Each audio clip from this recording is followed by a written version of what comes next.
జై శ్రీమన్నారాయణ. ప్రియ భగవద్బంధువులారా, మన statue of ఈక్వాలిటీలో 1009వ భగవద్ రామానుజాచార్య స్వామి వారి తిరునక్షత్ర మహోత్సవ సందర్భంగా ఏప్రిల్ 22వ తేదీ మధ్యాహ్నం 3 గంటల నుండి విశ్వరూపధర రామానుజ అనే కార్యక్రమాన్ని మనమంతా కలిసి సేవించుకుందాం. మన భాగ్యనగర పరిసర ప్రాంతములలోని దివ్య ఆలయములలో అలరారుతున్న శ్రీ భగవద్ రామానుజాచార్య స్వామి వారి మూర్తులను శంషాబాద్ నుండి స్టాచ్యూ ఆఫ్ ఈక్వాలిటీ వరకు శోభాయాత్రగా వేంచేపు చేసుకుని సాయంకాలం 6 గంటల నుండి ఎన్నో స్వరూపాలను పొందుతూ అనేక స్వరూపాలలో ఒకే వేదికపై సాక్షాత్కరించే భగవద్ రామానుజుల వారి విశ్వరూప సందర్శనాన్ని దర్శిద్దాం.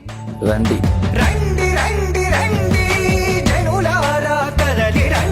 జై శ్రీమన్నారాయణ.